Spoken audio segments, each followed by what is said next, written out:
kaze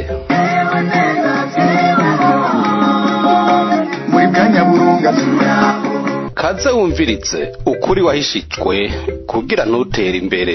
Aya n'amahirwe ya kabiri.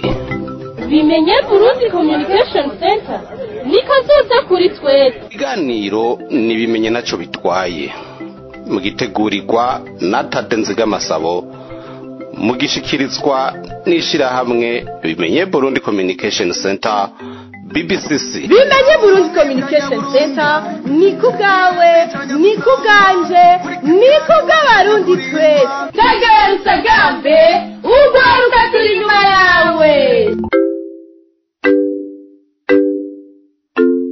Bakunzi b'ikiganiro bimenye naco bitwaye, turasubiriye kubaramutsa nkuko twabibemereye mu kiganiro ca gatatu kibabwira imwemu iri mu bahima bo mu karere. Uyu munsi tubaganirira ku cigwa cakozwe n'abahinga babiri, uwitwa Marcel Kambanda wo mu bwoko bw'abatutsi afatanije na Jean Pierre Chrétien mu kinyamakuru basohoye bakacita Afrika mu mazi abira, mu gifaransa bacise l'Afrique en ébullition, aho bemeje ko abahima arabamunzwe n'amacakubiri. Uravye ivyo bamaze gukorera abahutu muri ico cigwa biswe Rebantu, batanguye basorongora ijambo amacakubiri bakoresheje kazinduzi yitwa La Rousse de Poche yo mu 2003, aho bavuze ko amacakubiri ari iciyumviro kikuzamwo kikakwemeza ko hariho ubwoko busumba ubundi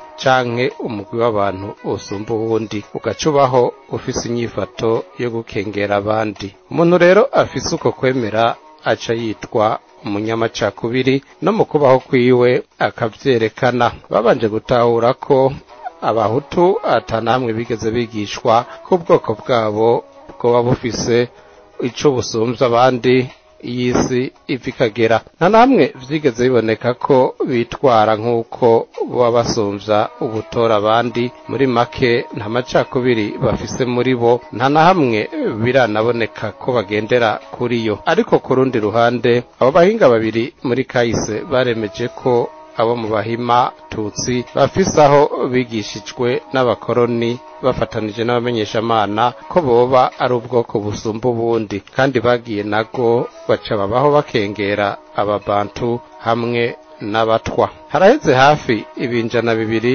abahima n'abatutsi bigenza nk'ubwoko buri hejuru y'ubundi, kandi bakaguma bakora ibibatuma bogumana ako gatimatare mu bintu byose bahuriramwo n'ayandi moko. Abo bahinga babatohoje ko bemeza ko nimba hariho abantu bamunzwe n'amacakubiri hano mu karere, abahima biyise abatutsi baza mu ba mbere. Ikindi bongeye ko nuko ivyo vyibonekeza no kuri terrain. Ku bafise amakenga, Marcel Kambanda yavuze ati kubitira mu gihugu cy'u Rwanda uyitegereza ingene ubwoko burimwo ibice 85% bw'abantu bari mu gihugu usanga mu buzi butangwa na leta badashobora no gushikana igice kimwe kwijana, mu bayobozi bakuru b'igisoda naho bakabaha ubusa kwijana. Ivyo bikamera uko no mu zindi nzego zijejwe umutekano. Marcel Kambanda arongera ko ati wari bwabone igihugu kirimwo abantu bakivuka bitwa abagenosideri. Ico gihugu umunsi wakibajijwe mu kibazo uzokwishure ko ari u Rwanda, ntuzoba urubesheye ko abahutu bo mu Rwanda bose bitwa abagenosideri. Ivyo bakavyitwa n'intwaro y'abatutsi batwara u Rwanda. Marcel Kambanda na Jean Pierre Chrétien baremeza batarya umunwa ko abahima n'abatutsi bamwe bamwe bifata nk'uko ari ubwoko busumba abandi, bagaca bagira ko basigura uko ico ciyumviro co kugaya abandi cabajemwo. Mu vyandiko vy'umukoroni yitwa John Speck avuga uko yashitse ahari amasoko ya Nile, hariho aho yashitse arandika ko bamwe mu bantu yasanze ahitwa Ankole basa n'abayuda b'abahamite. Aho yagomba kuvuga ko abo muri uwo muryango ari bo bana ba Israel bavugwa muri Bibiliya, kugira ngo umwami w'aba Ankore ace yumvisha abantu bose atwara ko bokwemera kwinjira mu idini ry'abakirisu, kubera nabo bazoza bagigisha basangiye Imana. Iyo nyigisho yuko abahima ari bo bwoko bwavutswemwo n'umwana w'Imana yaciye itangura kwigishwa mu miryango yabo guhera umwana akiri muto. Iciba na politike y'ubutegetsi kuva abahima batanguye kubufata haba mu Rwanda, mu Burundi no mu Buganda. Iciyumviro cyo kugira ubwami bw'abahima cyatanguye kuja mu ngiro kizanywe na Museveni kuva ashitse ku butegetsi. Akaba yashaka ko ibi bihugu vyacu bisubira mu bukoroni, ariko bube ubukoroni bw'abanyamerika, aba Anglo-Saxon. Ibihugu vyacu barabigurishije kugira ngo bazobibanemwo n'abakoroni arabami, nk'uko nabo bafise amasezerano yo kuja kuba mu bihugu vya Amerika na Buraya, ico kuharonka ubwenegihugu kikaborohera kugira ngo hazogera igihe bazobe muri ibi bihugu vyacu bafise ubwenegihugu bubiri. Umuntu nk'uyo rero abaye umutegetsi mu bihugu vyacu, wewe wumva ngo ni umukozi wa leta, ariko iyo leta abakorera hari igihe usanga atari leta y'u Burundi. Iyo hageze gufata ingingo yubahiriza ubwigenge bw'u Burundi, ugasanga umuntu nk'uyo abanje gusaba impanuro mu kindi gihugu afitiye ubwenegihugu. Birasa nk'uko abihebeye Imana usanga badusomera imisa, ariko hageze gutanga intumbero y'ubuzima bakadusomera ibihuye n'ivyo leta ya Vatikano yifuza ku Burundi. Turashimiye leta y'u Burundi yafashe ingingo ko umutegetsi mukuru ategerezwa kuba afise ubwenegihugu bw'u Burundi gusa, igisigaye ni gutomora uwo mutegetsi mukuru wariwe, kuko hari igihe n'umukuru w'umutumba yiyita umutegetsi mukuru. Itegeko ribitomoye ibintu vyoba biryoshe cane, ko abashaka guhungabanya igihugu barashobora no guca ku mukuru w'umutumba mu gihe atagira akarangamutima ko gukingira igihugu. Kuva rero inyigisho z'abakoroni zivanganye n'iz'abamenyeshamana zikumvisha abahima n'abatutsi ko ari bo bana ba Isirayeli ariwe Yakobo muri Bibiliya, abahima baciye bishiramwo ko bidashoboka ko bafise amaraso amwe n'ababantu bari basanzwe babana mu gice ca Afrika yo munsi ya Sahara. Nubwo bahaba biyita Abayuda, bagaca bibaza ko basumba abandi bose bahaba. Mu nyigisho z'igikoroni, abahima bategerezwa kuba abami, ababantu nabo bakaba abaja babo. Ivyo nivyo na wa muhima Yohani Bwejeri yirirwa arandika mu bitabo aguma asohora. Ikibabaje nuko abahima nka bose bemeranya nawe, kuko barabisoma nta na rimwe baravuga ko ariko arabesha, kandi tuzi ko abahima ari abantu nk'abandi. Ico dupimira ko umuntu ari mu rutonde rw'umuremyi ni ukurikiza ya ndero y'ingingo 42 n'aya mategeko 77. Uwo rero iyo umuhutu canke umututsi canke umutwa canke umuhima, uravye ivyo akorera abandi bantu ucumenya udakekeranya ko akorera umuremyi canke akorera sekibi. Inyigisho za Yohani Bwejeri rero nizo zibandanya zonona umubano w'abantu bo mu karere, ko amacakubira biba mu bahutu no mu batutsi. Arerekana ko hamwe abahima bosubira ku butegetsi mu Burundi, abahutu bo mu Burundi boca batwagwa nk'uko abo mu Rwanda batwawe. Kubusubirako rero bikaba vyotumwa nuko abarugwanye kugira ngo aya mahoro turimwo aboneke boba baraheze, kubu naho bamwe bamwe bata umurongo ntiyabura ababibutsa ayo baboneye ku rugamba bagaca bahisha ingeso. Hari n'igihe abahima babivuga no mu majambo y'imanza bagira. Akarorero n'ijambo Museveni yashikirije igihe haba kwibuka ku ncuro ya 200 ico bise ihonyabwoko ryakorewe abatutsi. Amajambo yiwe yarerekanye ko ubwami bw'abahima ari umugambi utakiri kinyegezwa.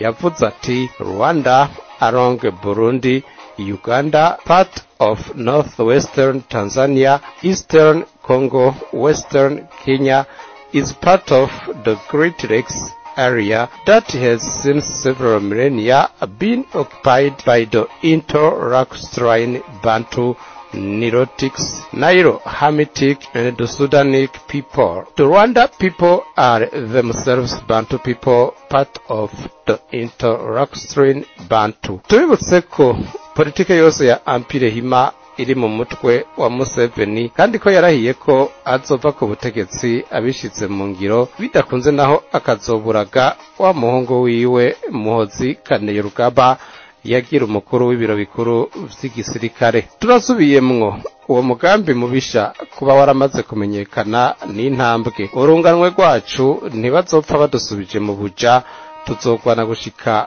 kuwa nyuma, ahubwo twibaze ku bana turiko turavyara, tubarememwo umutima wo kwanka agasuzuguro no kugwanira igihugu cacu. Ivyo navyo aho bihera ni gukomera ku misozi ndwi Sekibi yamabanza kwishimikiza. Umusozi wa mbere woroshe gufata akaba ari umusozi w'idini, kuko uwo mu kuwufata wirinda kuwujako, kuko biramaze kugaragara ko kuba mu madini bitabuza amahonyabwoko kuba, agakorwa mbere n'abari ku musozi w'idini nyene. Ayo madini nyene aho gufasha gushira ukuri ahabona, akarindira ko leta ishiraho umugwi wo kugutohoza, kandi abayasengamwo aribo bategerezwa kuba umuco wo kuvuga ukuri. Ibihugu vyacu vyari bikwiye guhindukirira umuremyi, bigahimiriza abantu kugendera kuri ya ndero y'ingingo 42 n'aya mategeko 77. Amadini yose yubakiye ku vyiyumviro vy'ubukoroni agatunganywa gushasha. Idini rifise inkomoko mu bihugu vyaducuze ubufuni na buhoro rigahabwa intumbero nshasha. Ivyo tukazogenda tutabihinduye, tumenye ko abana bacu atana kimwe bazobihindurako, kuko abo batuzanamwo amacakubiri y'amoko bose bafise n'amadini bikika inyuma. Museveni arafise idini ryatumye afata Ubuganda. Muri seve yiwe yo gushiraho ubwami bw'Abahima amaze kugandaguza abaperezida benshi, uhereye kuri perezida Melchior Ndadaye, perezida Juvenal Habyarimana, perezida Cypriano Ntaryamira, uwari kuba perezida wa Sudani Colonel John Garang, perezida wa Zaire Marshal Mobutu Sese Seko, perezida wa RDC Laurent Desire Kabila. Ni nawe ari nyuma y'ibiroberi byose by'abatutsi bivuka muri kano karere ka EAC. Kuba kiriho kandi akaba acumiye ku butegetsi, abaperezida bazi ko badasangiye umugambi nawe bazomugendere kure bafise amakenga, kuko icica sinko gusa. Ibi byose bikaba vyaranditswe muri ca kimenyesha makuru twababwira L'Afrique en ébullition, cyanditswe n'umututsi yitwa Marcel Kambanda afatikanije na Jean Pierre Crete. Bo bivugira ko bavyanditse kugira bugurura amaso yaho bavuga ko batarabona kansere canke umugera wa sida uri kurica Afrika yo hagati, bidahindutse Afrika yose ikazozimangana kubera ico. Ubunyamacakubiri bw'Abahima bukaba bwiswe muri ico kinyamakuru le racisme assourdissant. Mu Kirundi twovuga amacakubiri arengeye ayandi yose gushikaho amena amatwi. Uko rwanko rushimikiye kuri ayo macakubiri Abahima bagirira ababantu sugwavuba kwahereye mu kinjana ca 19 kuyerekanira muri Afrika yo hagati n'iy'ubuseruko, naho bigaragara ko izo nyigisho zo kwanka abahutu bazitewemwo n'abakoroni bafatikanije n'abamenyeshamana. Ukuri nuko basa n'abakubise abashaka kurira, kuko nk'uko vyemezwa na Marcel Kambanda, umututsi yashoboye kubana nabo. Abahima batuye ari abanyamacakubiri kuva kera na rindi. Ikindi abantu bakwiye kumenya, urwanko Abahima banka ababantu niko ruguma rukwega amahonyabwoko muri Afrika, uhereye kuri rya honyabwoko ryahitana abahutu n'abatutsi mu Rwanda 1994, n'ayandi mahonyabwoko ataremezwa kubera bacengetereye inzego ziyemeza, kandi yose azagamije guhonya ababantu bafatwa nk'ubwoko bugayitse. Ayo mahonyabwoko akaba yarahekuye umugabane wa Afrika, cyane cyane Afrika yo hagati, kuva mu myaka yo kwikukira. Ibiharuro bikaba vyerekana ko ubwami bw'Abahima buriko burubakwa ku munwa w'inkoho bumaze guhitana abantu 10,000,000. Abo bishwe bazira ubwoko bwabo, bomekerewe ko n'abakoroni. Ababishe barigaramiye mu buzi hirya no hino mu bihugu, baguma bivugira ngo ivy'ubwoko vyaraheze, abatabibonye bakaja nago. Ivy'ubwoko bizohera niko, ariko ni mu gihe ababigize inzira yo gushika ku butegetsi bazoba babonye ko hatica ubwoko, ahubwo hica ubutegetsi bubi, kuko intumbero y'ubuzima nuko uriho wese akura yisunze ya ndero yubakiye ku ngingo 42 n'aya mategeko 77. Ubwoko buce buba bubiri, ubwoko bw'abemeye kuyagenderako n'ubwoko bw'abagararije kuyagenderako. Aho umuntu wese azirata ngo naka basangiye ubwoko kandi bazoba babusangiye koko, ariko ubu abahima baguma bategura guhonya ababantu ngo bikunde bizigarire mu bwami bwabo. Ikibazo c'ubwoko naho kiraja, ubwoko buhera nubwo bishe, ubwo nabwo butigwaniye kuri iyi si buzonahona. Kimwe mu bishobora gutuma bwigwanira nuko bumenya ko bumaze kwicwamwo imiliyoni 10. Ikindi naco abahima bankira BBCC ko yibira akabanga abari mubo bamenyereye kwica bikijana kugira ngo ntibazosubire kwicwa nk'abana b'inyoni. Ubwami bw'abahima rero bwifuza gushinga imizi muri Afrika yo hagati, bufashwe mu mugongo n'abakoroni bitwa aba Anglo-Saxon. Abo nabo bari mu bihugu nka Amerika n'Ubwongereza. Uwitwa Alain Foguy Tedum nawe yarasohoye iciswe Revue Géopolitique hari igenekerezo rya 21 z'ukwa 11 mu 2011, aho yemeje ko ibihugu vya Amerika n'Ubwongereza bisa n'ibiriko biranyinyurana n'igihugu c'Ubufaransa kugira ngo babandanye bimba Afrika, ko hariho n'ibihugu abafaransa bagize ivyibare. Gihe hahera intambara yiswe Guerre Froide yari hagati y'Uburusiya na Amerika, Abanyamerika basanze bariko bagwanira n'Ubufaransa mu bihugu vya Afrika kugira berekane ko basomvye igikenye Ubufaransa. Leta ya Amerika yaragerageje kwerekana ingorane ziterwa n'Ubufaransa muri Afrika. Icambere bagirije Abafaransa nuko ubukoroni bwabo ubutajana n'ibihe isigezemwo, bakaguma bashigikira amakudeta. Amerika nayo yinyegeza inyuma y'intwaro ya demokrasi, nitegura kudeta amenya, ahubwo ivukisha umuhari w'abagwanyi iciye ku batavuga rumwe na leta. Uwo muhari ukagwanya intwaro ihari gushika habaye ibiganiro bivamwo amagaburanyama. Izo nyama Amerika igashitwara imisoso myiza abo yakoresheje bakarya amagufa. Mu kuresharesha ibihugu babikura ku bandi, Abanyamerika bitwaza imfashanyo bita aide publique au développement, imfashanyo zigenewe iterambere, bagaca bazicisha mu ma ONG étrangère baca bazana kuhakorera. Ubukoroni bw'Abanyamerika bukaba bufise ihangiro ryo kurema ico gihugu bazita Empire Hima, babikoranye n'abahima bo mu bihugu vy'akarere ka EAC. Vyose vyatanguye Perezida Museveni afashe ubutegetsi, acaja kwiyegereza Abanyamerika n'Abongereza kugira ngo agurishe ico ciyumviro c'uko hano mu karere hariho ubwoko busumba ubundi bwitwa Abahima. Yaciye abasaba ko bobashigikira kuko ari bake, naho bava mu bwoko bwiza, kuko badashigikiwe baguma ari inkehwa. Ivyo vyaciye bihura na wa mugambi bari bafise wo kwirukana Abafaransa muri Afrika, mu kwemerera Museveni k'igihugu cose bazokwaka Abafaransa bazoca bahindura n'abakibamwo bavuga Igifaransa kugira ngo haboneke abantu bashasha bashobora gukorana n'Abanyamerika. Ico nico catumye igihe bafatiye u Rwanda 94 barisha Abahutu n'Abatutsi bavuga Igifaransa, babasubiriza n'abavuga Icongereza bazananye mu Buganda. N'inyigisho zitangwa mu mashure zica ziratangwa mu Congereza kugira ngo Ubufaransa bwiyomore. Igihugu cose bikunze gica gitwarwa n'Abahima, ababantu baho nabo bagahinduka baja, abize babarimwo nabo bakicwa uhereye ku bakuru b'ibihugu. Uko akaba ariko hishwe Perezida Melchior Ndadaye wo mu Burundi, Perezida wa Mozambique Samora Machel, Perezida w'u Rwanda Juvenal Habyarimana, Perezida wa Kongo Mobutu Sese Seko n'uwamusubiriye Laurent Desire Kabila. Vuba muzobona Kongo bayicamwo kubiri, igice cyo mu buseruko gice kivuga Icongereza gusa.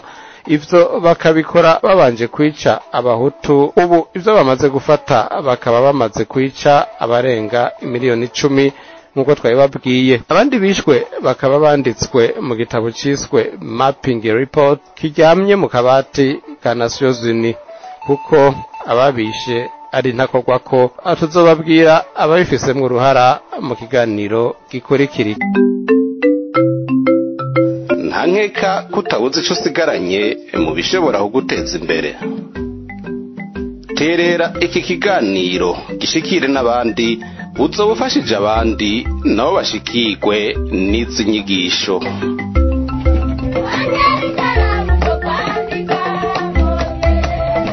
Muzomenya ukuri nako kubagira bidegemvya.